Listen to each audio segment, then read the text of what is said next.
Thank you for being here.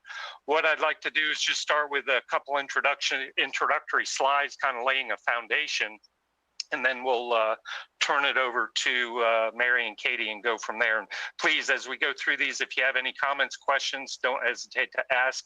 We'll be happy to address those. So with that, Mary, next slide, please. So just a brief history. I think you know some of this, but back in 2008, our water use permit was issued at 35.03 million gallons a day for 20 years.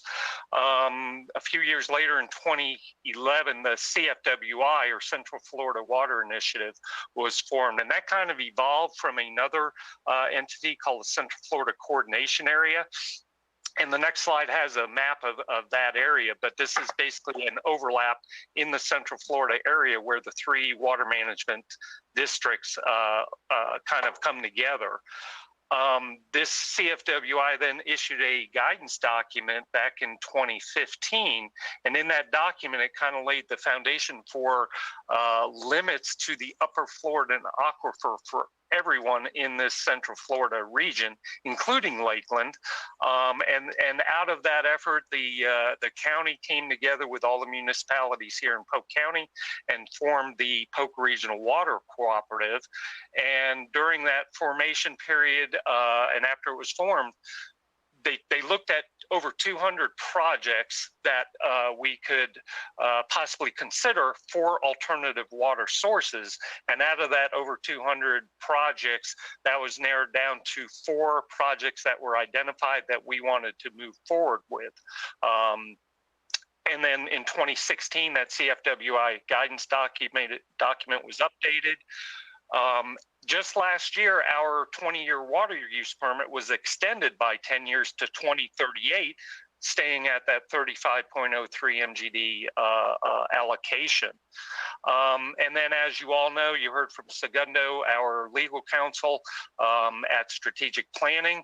The rulemaking effort for CFWI actually came through, it was proposed last year, late last year and into this year, but it is currently being contested. And I just heard yesterday that there are over 17 entities that are contesting that rulemaking, some of them, of course, listed here, including Lakeland. Next slide, please. So this is the Central Florida, the kind of gray diagonal line area. That is the CFWI area. As you can see, it encompasses all or portions of 5 different counties in the Central Florida area, including Lakeland. But Lakeland also falls under the what we call a SWCA, Southern Water Use Caution Area, which is the TAN area. And really, because of our permit, we back in 2008, we were able to prove, and I think you know this, in front of an administrative law judge, that we were having no impacts, no negative impacts to the groundwater basin here in the SWCA, and that was proved again in the courts, and kind of what we're relying on today. So that kind of gives you an idea of the overlap of those two areas. Again, the CFWI rulemaking is attempting to lower those permitted quantities in that entire Central Florida water initiative area, even though we technically fall under the SWCA rules as well. So next slide, please. This, I think, is a key piece of information that we've been relying on. This is what we have provided to Team 1 and the PRWC. What we've done, in order to determine what our potential alternative water source needs are, us, along with all the other members of the PRWC, projected out what our demands would be. And so that yellow band, if you will, and we do have to, of course, have some assumptions. We are assuming a 120 gallon per capita per day usage by our utility subscribers. generally over the past several years, we've been in the 114 to 118 gallon per capita per day, but we're using that 120 again, assuming kind of on the conservative side. And generally, we've looked back in our history for service customers and then projected that out, and we generally see about a 1.01% growth with those utility customers. But we kind of took that band and assumed maybe a 1.5% growth on the high side or 0.87 growth on the low side. And if you look at that blue horizontal line, that is our current permitted quantity of 35.03. So as you can see, assuming we keep that permit projecting out, we project really at the earliest of needing additional alternative water sources would be 2050, and that's at that high growth rate, nominal growth rate of 1%. We're in the 2057, 2058 time period. However, we did talk, and you're aware of the CFWI. They are proposing that not just us, but all permits be cut by 2025 demand levels, and that is that lower horizontal line, the gray. For us, Lakeland, that demand would be 2384. And so if that rule goes through, that is what is projected to cut for, necessitating additional or alternative water sources by as early as right around 2025, 26 timeframe in there. And so again, this is what we're struggling with, and we're trying to come to solutions for, looking for long-term solutions for water supply for Lakeland. So at this point, I do want to turn it over to both Mary and Katie to continue on. Again, they are very knowledgeable and expert with the PRWC and the projects in particular. They've been here since day one working on these. So with that, Mary? Thanks, Bill. So the draft rule that Bill just discussed is currently with the state legislature. And not knowing the outcome of that rule, it creates a lot of uncertainty for all public suppliers in Central Florida, Lakeland included. So if that rule were to go through, it would have the effect of cutting back, on average, the permitted quantities for the PRWC members, the cooperative members, by something like 30% on average. But the PRWC was created many years ago to help provide a little bit of surety in project supplies, in future supplies, not knowing what the future may hold in terms of any future environmental impacts that may occur. And so over the past many years, as Bill indicated, the cooperative has been conducting feasibility studies on a number of projects. He mentioned 4. 3 of them shown here are those that are expected to move forward the soonest. And the West Pole project is the one that seems to fit Lakeland's needs the best. This project has the potential to provide 10 million gallons per day of potable supply in 2045, if it's needed, through reverse osmosis treatment of brackish lower Floridan supplies. The project would not only serve the city of Lakeland, but it could also serve Auburndale, Polk City, and Polk County's northwest service areas. The graphic here shows the growing demands, the cumulative demands for each of these members. And in the 2045 timeframe, you can hear that total demands are 43 million gallons per day, regardless of the source. And so that's the cumulative demand of each of these members. Now, if there were to be cutbacks to Upper Floridan supplies, that resulting deficit would be 9 million gallons per day. So this purple line here correlates with the one Bill just showed you. This would be the result of the CFWI cutback if it were to go through. But the important thing to note here with this graphic is demands are growing regardless of which member you are. So whether this supply is needed in 2045 or someday in the future, the goal with planning for these alternative water supplies is to secure supplies well into the future. And a key to securing supplies, long-term water supplies, is the water use permitting process. And a water use permit application for the lower Floridan supply is currently being prepared by our team, the PRWC consultant team, and would ultimately provide 15 million gallons per day over a 50-year period. An impact analysis has been conducted using the ECFTX model, and 15 MGD is the quantity of water thought to be sustainable, a sustainable supply from the lower Floridan in this particular area. In other words, the modeling indicates that there are no impacts to MFL lakes or the Hillsborough River groundwater basin at a level of 15 million gallons per day. Mr. Mayor, did you have a question?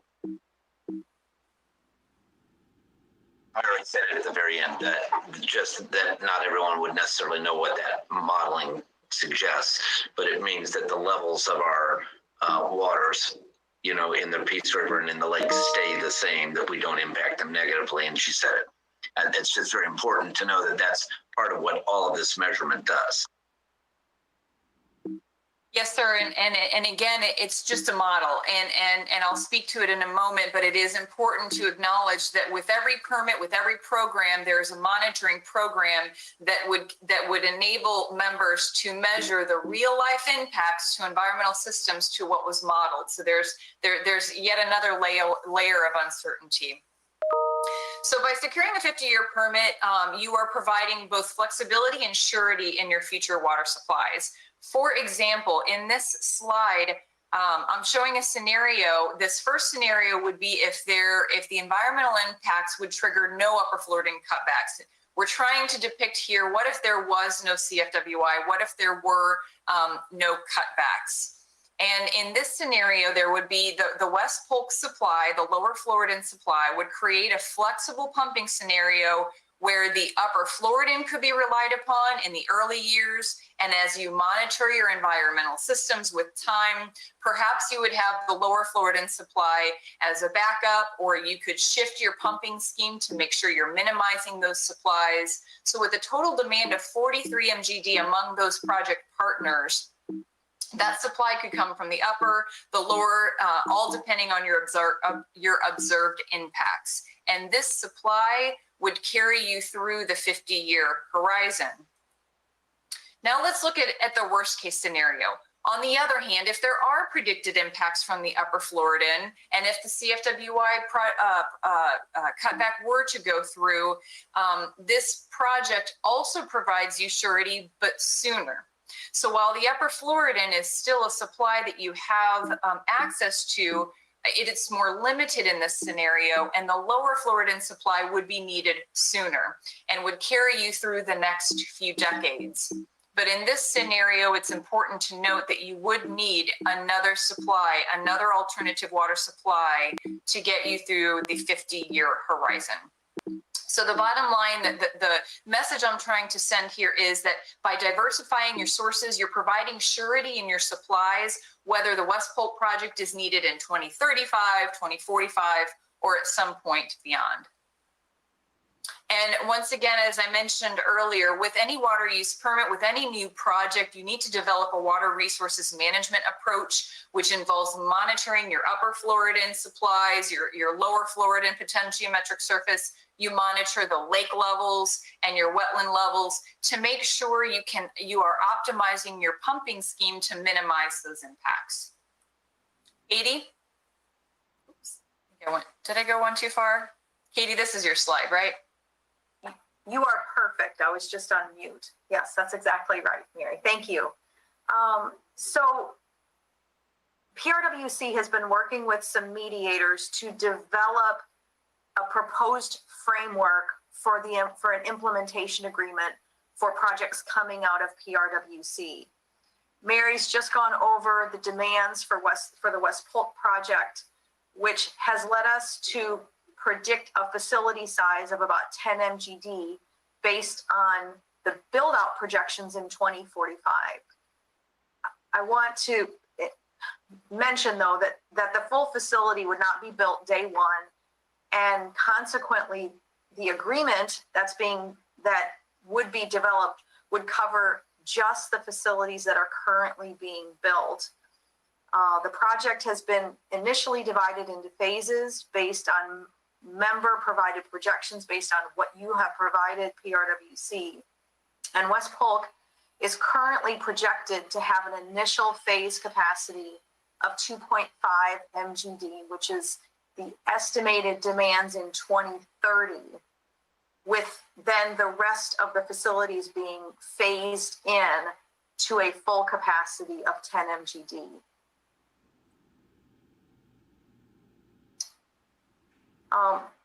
We've been working with your mediators to provide as much certainty as we can on this agreement. We've been talking about the uncertainty of CFWI. Lakeland has historically planned out its long-term water supplies. And right now, we're all waiting to find out how CFWI regulations play out. But I want to point out in this graphic that regardless of the outcome, I want to draw your attention to the fact that the anticipated timeline, any project of this significance takes about 5 to 6 years to get off the ground and to a stage where you can provide treated water. With that said, the construction of projects coming out of this program, which is the major portion of the costs, as opposed to the engineering costs, would occur in late 2022. And this is after the new CFWI rules are anticipated to either be put in place or not put in place. There are some key components of an implementation agreement that have been included in the current draft and could be applied to West Polk in response to comments that have come out of mediation to provide more certainty. One key component is to provide water supply certainty, to make sure that every participant is allocated the water supply that they need. This is set out as a table in the agreement, and each member would determine the water supply that they need, and it's no longer tied to a safe yield, if that's a term that you're aware of. If not, don't worry about it, because it's not applied to safe yield anymore. The water allocation will determine by your percent participation, and we'll go into this a little bit more, the members' share of the costs. There are provisions to adjust these allocations over time with a recommendation to revisit these allocations every 5 years, and these are all stated in the draft agreement. The other key component is to provide cost certainty. So we have water supply certainty and cost certainty. This is initially achieved by providing an off-ramp at 60% so that the initial commitment is less costly. It's only through 60% design and prior to construction. I'll discuss this in more detail on the next slide. The second cost certainty comes with the next phase of the agreement being from 100% through phase 1 of the construction. At this stage, you'll know your construction costs, and you can rely on that agreement that if you're in and the other participants are in, you have assurance that everybody would remain in the agreement and are committed to the project. And lastly, future construction phases would be determined with periodic true-ups of allocation. This is what I mentioned, that like every 5 years, you'll revisit this, you'll look at your demands, how much do you need so you can plan as a group for your future. This correlates back to the phases that I talked about earlier. Those phases are projected, but would only be implemented in the year that they're needed. You're good, Mary. So let's dive a little bit deeper into this 60% off-ramp. It's a little bit complicated, but it's not. It's a good provision for where you are in the stage you are now. At the 60% design level, you'll have an estimated bid budget, which is essentially the estimated construction costs, that will provide you these costs of the project.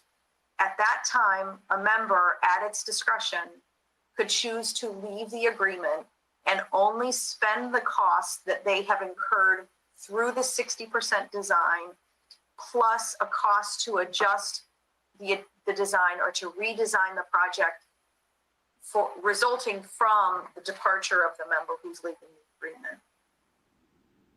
The design consultant will prepare the design with a stopping point at this 60% design level. And this is a normal engineering stopping point because we usually come to the owner asking for comments, making sure we're going in the right direction.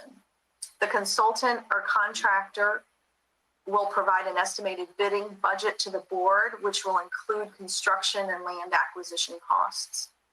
Members would then have 45 days to withdraw from the agreement. If a member chooses to withdraw, they'll only be responsible for the costs incurred through 60% plus a cost to redesign the facilities to accommodate for that withdrawal of the member. So this leads us to the question for Lakeland, what are the anticipated costs for West Polk through 60% design? The table shows the estimated costs through 60% plus a redesign fee by participant. This is the expected maximum commitment a participant makes before there's a chance to change your mind. So for this scenario, participants are assumed, as each member could elect to participate or not participate in the West Polk project. The costs are allocated, as I mentioned, based on a percentage, and it's based on water delivered at build out. And the costs here are shown with no grant funding. These costs are developed this way because if a larger participant withdraws from the agreement, a bigger impact would be felt to the redesign of the project. And if a participant withdraws, they would not receive reimbursement for cooperative funding through Swiftmud, which we'll talk a little bit about later. Next slide. We've approximated the capital costs as well to Lakeland for the West Polk project based on the current assumed participation that has been based on member provided demands and based on the project being implemented individually. So this is a standalone West Polk project. The costs are shown with and without Swiftmud grant funding, and that grant funding accounts for almost half of the project capital costs. The last column demonstrates that 59 million would not be incurred to Lakeland all at once, that this is not, you don't pay this up front. These costs would be financed through a WIFIA loan for up to 40 years, making this project more affordable. So I want to talk a little bit about how cost effective is this solution. We've compared the latest costs of West Polk and Southeast Wellfield projects with other proposed water supply solutions.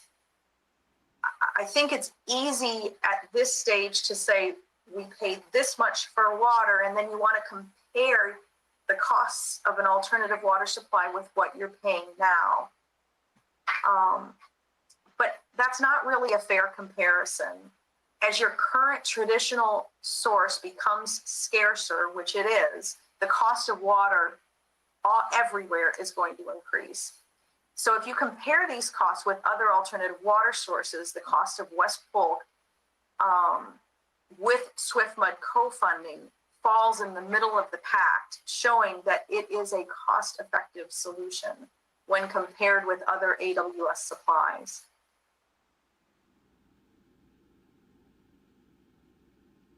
Next slide, thank you. So how do Lakeland's water rates compare with other water rates in the area? To compare this, we've calculated what a customer would pay for a monthly bill at about 10,000 gallons of usage, which is a pretty typical monthly usage when somebody has some irrigation, when they have some irrigation. Again, Lakeland is right here in the middle of the pack at about $35 a month for a 10,000 gallon bill. And I just want to draw your attention that that is I did some math, and it's the equivalent of about 7 cases or 30 gallons of bottled water.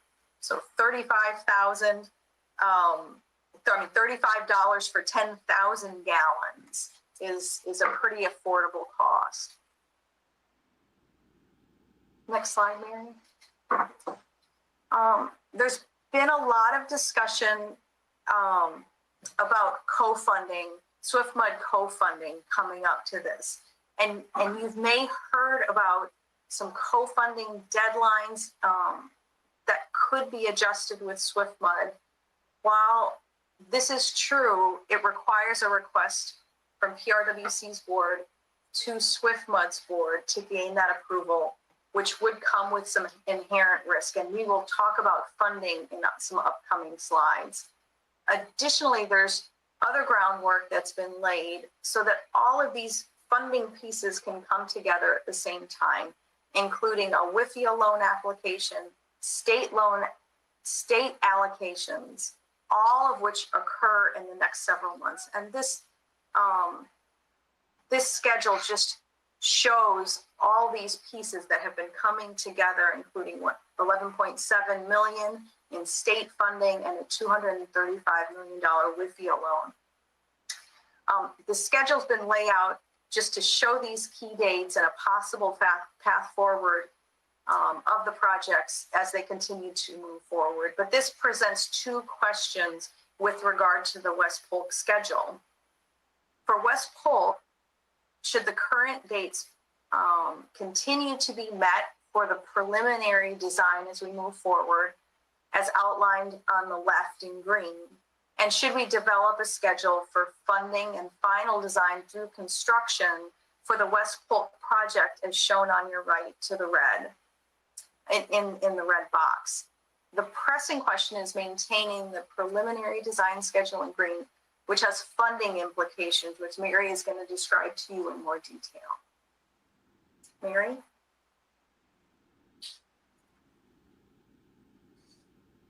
So, you know, there's been a lot of engineering at play. There's been a lot of water supply planning at play, but the Polk Regional Water Cooperative has also been working hard to secure the best scenario for funding as possible.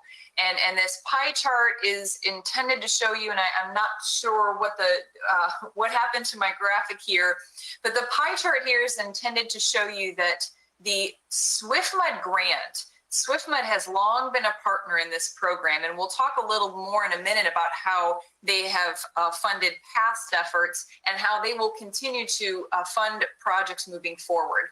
So the entire PRWC program is intended to be funded almost in half by Swiftmud grants, a very favorable WIFIA loan program, which I'm also going to talk about.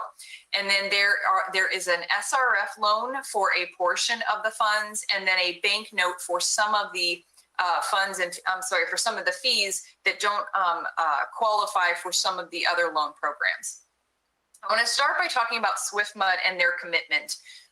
Even back to 2015, they appropriated $40 million to initiate the formation of this Polk Regional Water Cooperative. At the time, they were really looking for regional solutions to some of these tough questions, which are, where do we get our water supplies and how do we pay for it? We talked a lot already about how expensive alternative water supplies can be. And so this $40 million was intended to encourage the formation of the PRWC and the encouragement of identifying a significant amount of water to supply all of Polk County. They followed that commitment up in 2018 with an additional resolution to keep the ball rolling. So for another $25 million, they continued their commitment to the PRWC to develop these long-term water supplies, and required that a demand management plan or a conservation plan be formulated. And also they require a commitment to continue to meet district deadlines. Now, Swiftmud's commitment continues to be significant. So in addition to those past resolutions for the ongoing efforts, they have also programmed out another $240 million. Again, this is a regional long-term water supply program to meet the supply needs of the community for decades to come. But the point we're trying to make with this graphic is that this funding is at risk. Right now, there have been some questions about the PRWC. Are they in for water supply? Are they out? And while we cannot say that this $240 million won't be around next year, this is not typical CFI funding. This is not the the annual $1 million here, $500,000 there that Swiftmud is known to co-fund projects at.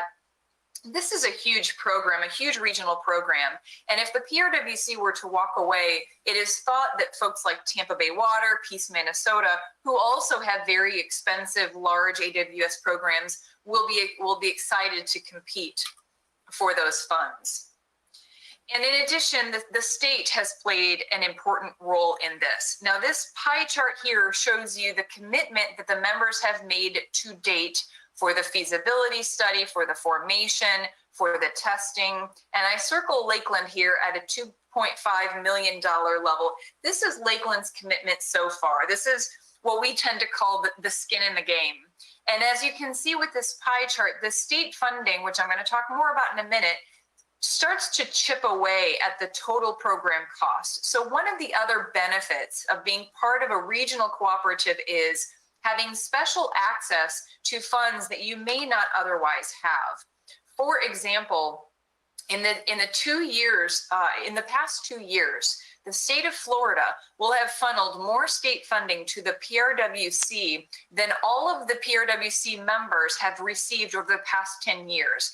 And that is due in part to a collective lobbying effort by PRWC and its members to go to Tallahassee, create a regional importance within the state of Florida, within Polk County, and to lobby for those funds. $11.7 million right now has been allocated to the PRWC, and it is sitting at the state ready for the district to pull it down if the PRWC moves forward with its alternative water supply program.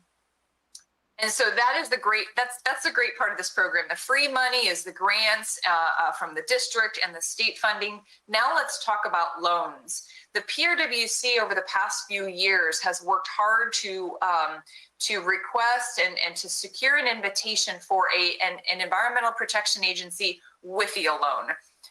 And so by submitting a letter of interest in, I think it was 2019, for the regional PRWC program, the EPA invited the PRWC to apply for up to $235 million in loans. So not only is this a massive and unique opportunity to provide funds at very favorable terms to the community, this type of loan is different than your typical bond opportunity. This WIFIA loan has the ability to reduce the application and closing costs. It is at very low interest rates. I think I heard somebody quote an interest rate of below 2% right now. And this WIFIA loan, if it were secured this year, that low interest rate would be locked in for the full duration of the loan. Payments are deferred. The WIFIA allows for entities to defer payments by up to 5 years beyond substantial completion. And so when Katie refers to that annual cost over 40 years for a program, that's because you don't pay for 5 years and then you have 35 more years to repay these loans. And so before I hand it back over to Bill, I'm going to conclude our portion of this presentation by saying, you know, one of the benefits of being part of a cooperative is the idea of developing regional long-term solutions, water supply solutions for your community.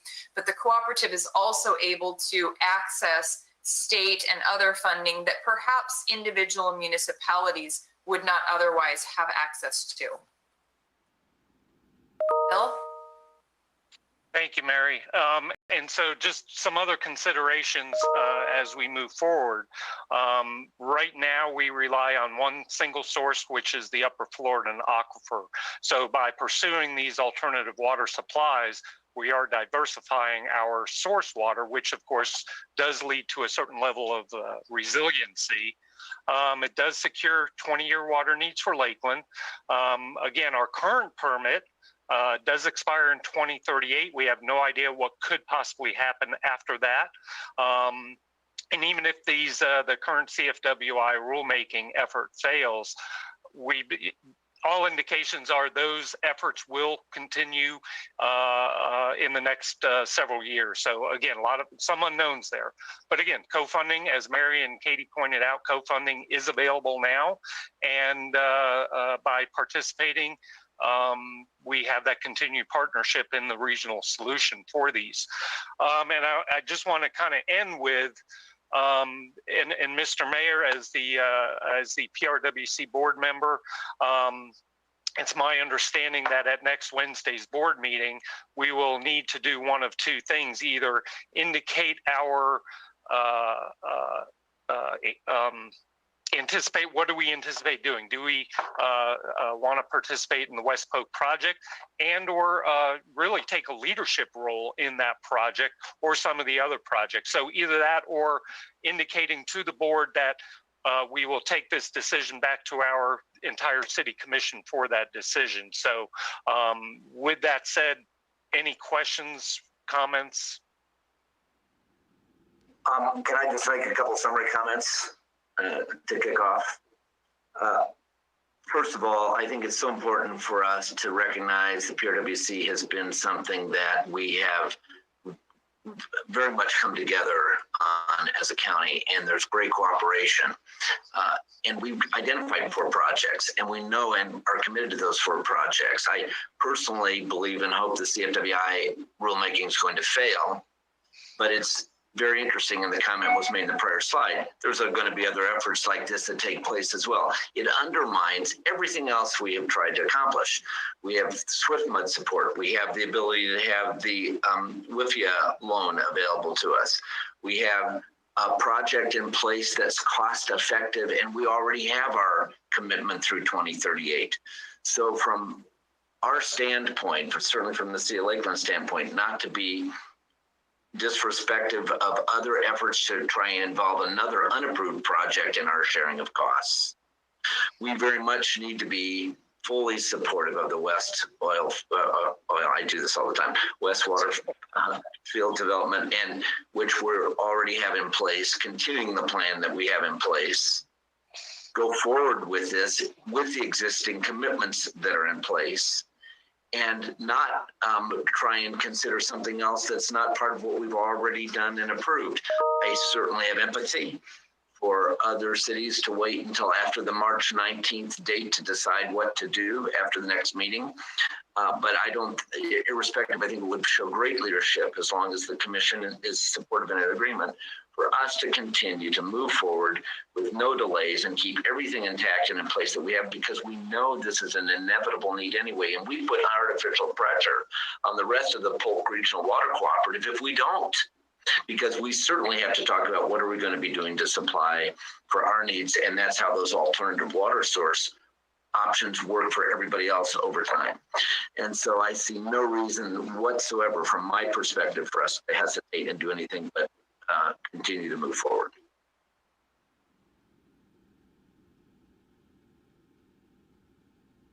Commissioner Reed.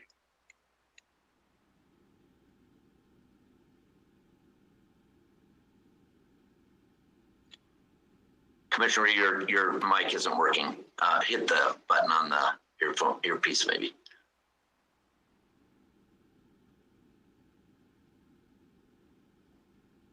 No. Can you hear me? No. There we go. Yes.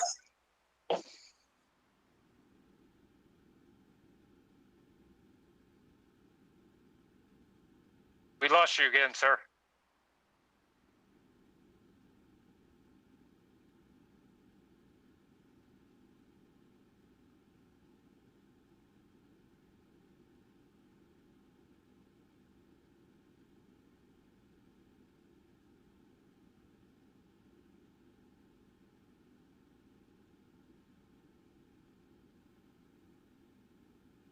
Says I'm on me.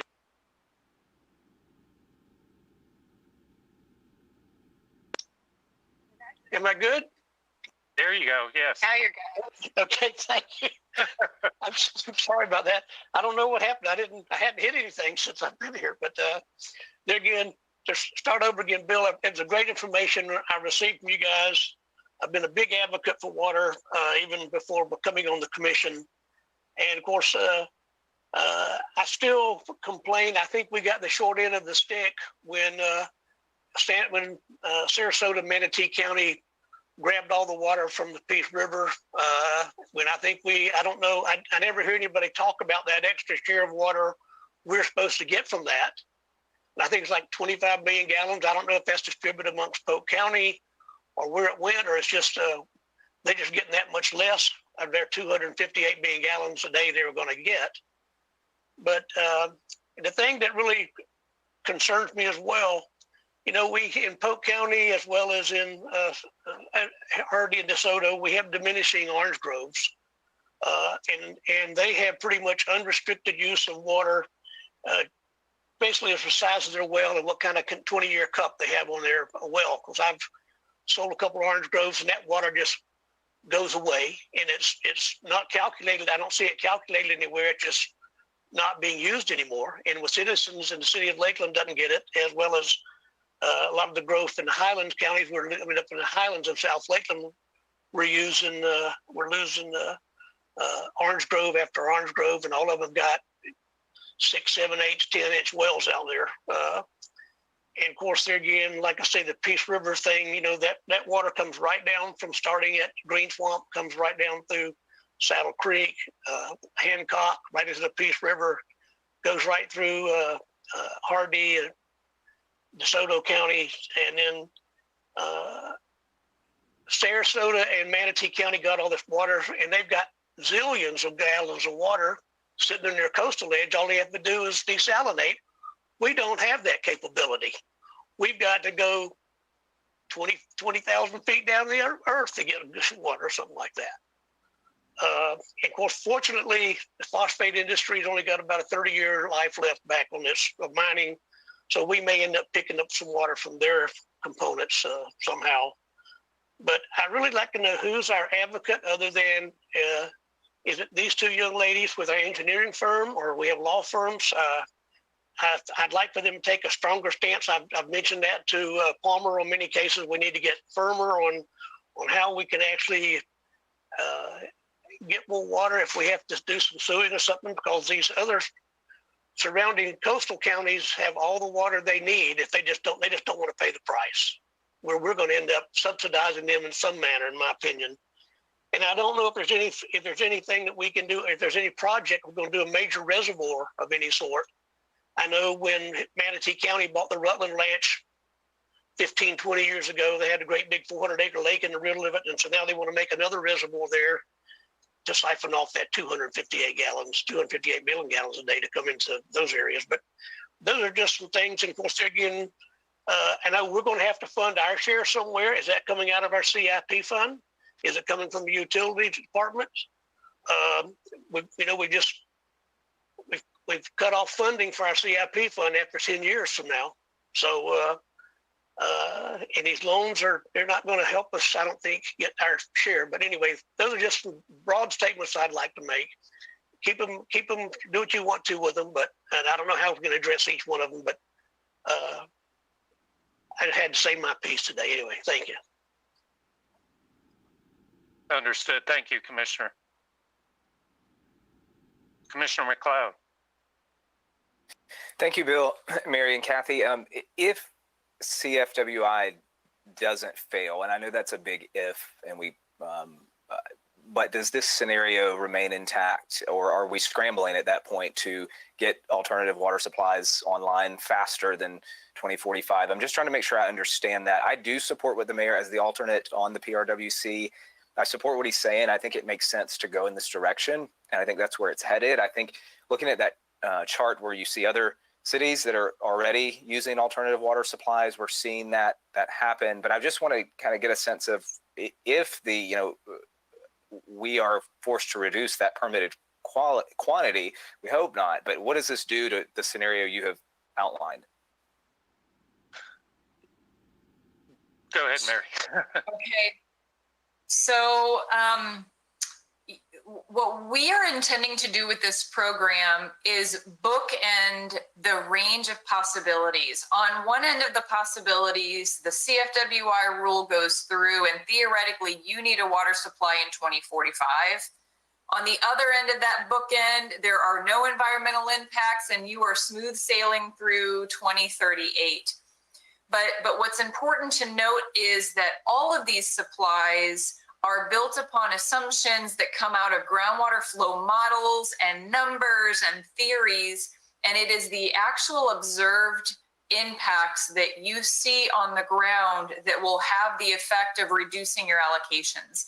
So what I will say to that is that by planning for the West Polk project today, by securing the WIFIA funding and gaining access to the Swiftmud grants, you are setting yourselves up for a program and preparing for a time when maybe you'll have a cutback, maybe you'll need that water early, but hey, if you don't, then you continue to defer construction until you do. That's my opinion, and I think Bill probably has a better perspective than that, but that's just my view on things.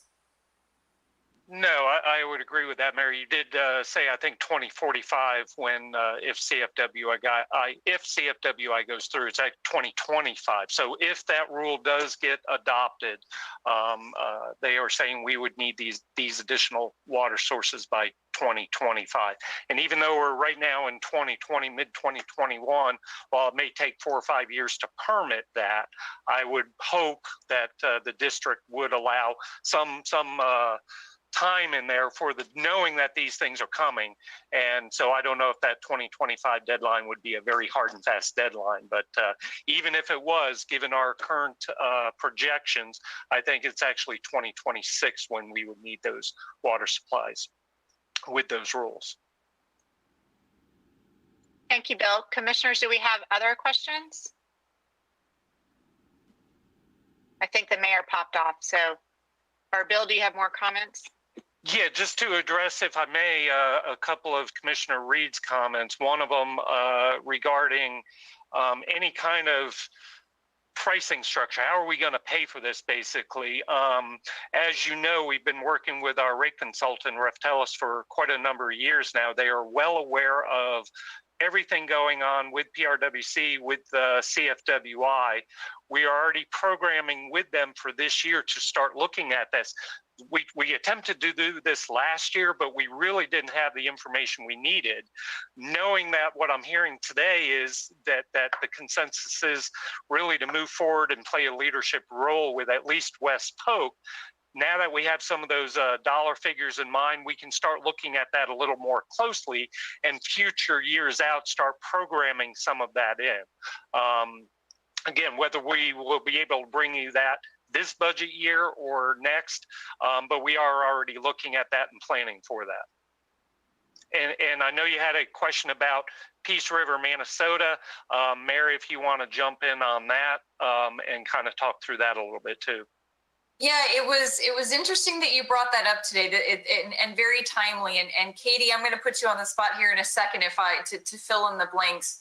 Next Wednesday at the March board meeting, the PRWC will be proposing to submit a permit application for a supply on the upper Peace River system. So I think what you referred to earlier was Peace Minnesota gobbling up all of that water. There was actually a settlement agreement in 2019 that requires that Peace Minnesota shift a portion of their allocation to the PRWC if and when the PRWC is successful in submitting a water use permit. And so what I would advise any of you to do is pay close attention to next Wednesday's board meeting. The PRWC will be requesting authorization to submit a water use permit application for that source for the 50-year supply. And of course, as a member of the PRWC, the city of Lakeland has a stake in that. Katie, did I misspeak or miss anything? The only thing I would add to that, Mary, is during that litigation process, something that positive that came out of it is there used to be an overall limit of 400 CFS or 250 million gallons a day that was unclear whether it applied to the entire Peace River or just the lower piece. And Swiftmud has stated now that that's just for the lower piece, and you guys, where these intakes would be, they're in the upper Peace River. So some of those limitations have been limited, but we still have to, respect Peace River, Minnesota with their current permit. But they're coming in with a new permit, and And we are proposing for PRWC to come in with a permit. And this permit is meant for long-term. It's meant for a 50-year water supply. People are asking us for specific details on what we're doing. We have some ideas, but the most important thing is to secure this water supply for Polk County, for Central Florida, to make sure that this water long-term remains here. It's rain that falls here. It's water that falls on your lands. And you guys have, I feel you have the right to it. It's not somebody else's resource, it's your resource. So we look at this as just trying to provide you some security for this water long-term. And once we have it, you can figure out how you can best utilize it. Thank you, Katie. Commissioner Reed. Thank you. Can y'all hear me now? Am I still good? Good. Okay. Well, that's good news, I presume. I didn't know if we ever have a plan for a reservoir of some sort, or how many gallons are we going to request? We're looking at just a max day withdrawal. We're trying to keep it at a high level so that you can work a plan. This tends to be a very seasonal river. Sometimes, if you boat there, you'll know it's not always the best, right? So because of its seasonality, we want to grab the water when we can. We're looking at a reservoir, but we're also looking at wells. So we would inject it into the aquifer and then pull it up when we need it to try to make it more stable. I think I've lost your question, but yes, there's a reservoir. I think it's easier to ask for more and get less than to ask for less and get less. So correct. I want you to be an advocate for us and grab 100 million gallons if you can. But okay, well, easy what you say, because they in the litigation they got in trouble for asking just for that. But we are looking. They permitted it on a max day. They were looking for the full 258 MGD. They did not. Well, they got it, but it can be reduced if we get a permit. But we're looking in the neighborhood of over 100. I mean, we're proposing 165, but I don't know what that number quite is. We'll know more after the March 17th board meeting. But we do hear that not everybody in Polk County is as happy or as excited as you guys are. So I just please be on the ready. We think this is the right water supply, long-term water supply solution for the Polk County area. It's hard for me to believe that there are people who don't, that see this as a threat, but people do see it as a threat. So you guys worked really hard with this litigation. Lots of people spent a lot of money to secure this water right, and to let that go away seems to be, just throwing away a water resource and a money resource for something that you've worked hard to protect. Well, thank you. And there again, I would hope I'm not necessarily in favor of injecting it deep wells and having to pull it back up. It's cheap when it's on the surface. And if we can pull it off and make a reservoir somewhere, it seems more sense to me. There's some cheap land down in the phosphate area. And there's already a bunch of pits there we could move it to. Sure. But anyway. We're looking at one of those areas. If you can help us negotiate a good price, that would be great. Well, I know all those guys. Let me know if it's a help. I help you. Okay, that's great. Thanks. Thank you, Commissioner Reed. Other commissioners, comments or questions? Bill, thank you. Oh, yes, Commissioner Walker, sorry. No, that's okay. I should have asked before, but I think I want to make sure I'm reading the pulse of what movement we're doing, and I would want to think that we're moving forward with what is being shared, especially with Commissioner McLeod being the alternate person, of course, with Mayor not being here right now, to say this is the best action to take as we move forward. So I just want to make sure I'm reading that correctly. Commissioner McLeod, do you want to comment on that? Yeah, I would support what the mayor said earlier. I think it makes sense to move forward with this, to lead on our commitment and intention to be part of this project. I know there's some variables in play that we still don't know about, and I think those will be important. But it seems, I mean, it's a big issue, and it's a regional and statewide issue. And so I think when you step back and look at it, it makes sense for the reasons that have been outlined today, the funding that's in play, just all of those things. I would certainly support us moving in that direction. And if that is on Wednesday, if that vote is being taken, then I would support, the mayor, or if I think he will be there, but him voting in favor of that. City Attorney Davis, did you have a comment you wanted to share or interject? No, I was just going to frame what we're looking for right now. I mean, we're looking for, a thumbs up or thumbs down from the commission on the city's participation in the West Polk Wellfield project, that we would indicate to the Polk Regional Water Cooperative next Wednesday that we're interested in that project. That would allow grant applications with Swiftmud to be finalized and the preparation of our Whitfield loan application with the EPA. However, it would all be subject to the negotiation of an implementation agreement where we get down to the nitty gritty of costs and cost allocation. We're expecting that the implementation agreement for this project would probably be ready to go maybe the end of April. For now, that we're just looking for your preliminary interest in the West Polk Wellfield project, and we would convey that interest to the PRWC next Wednesday. So if there's a thumbs up, So we can do a thumbs up or thumbs down. It looks like you have 5 of the 7 who are present. Thumbs up and moving forward and figuring out how we do this. Mr. Anderson, do you have anything you want to add in closing? No, really just thank you for your support. I know all of you have been very supportive of the utility over the years. I can't tell you how much the entire staff of the utility appreciate that. And even now, as we're trying to plan for those long-term resources of water that our customers so depend on, thank you for today and listening to what we had to present. And thank you, Mary and Katie, for joining us and providing your expertise as well. Sean, did you have something? Yes, thank you, Mayor Pro Tem McCarley. I just wanted to point out to the commission, the plan is to now have our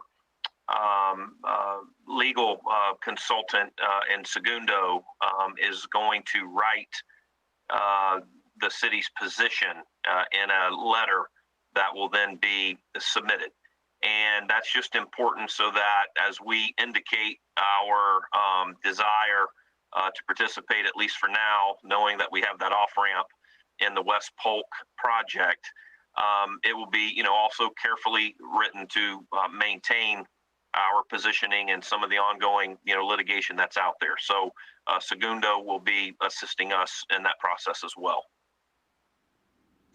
Thank you, City Manager Strauss. And I think for most of the public, if anyone's still on listening, we've been at this since 8 a.m. this morning. I don't know if anybody's still hanging with us, but we appreciate the work, Mr. Anderson, from your perspective, as well as Mary and Katie. I don't want to say your last name, Katie. I might mess it up, but we appreciate your diligence in presenting all of this. Water is something that is critically important to us in the city of Lakeland as well as the county. So we want to be good stewards of that asset and that resource as we move forward.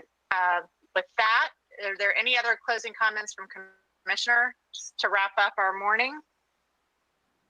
Seeing none, I think we're finished. Thank you all. Thank you very much. Bye. Thanks.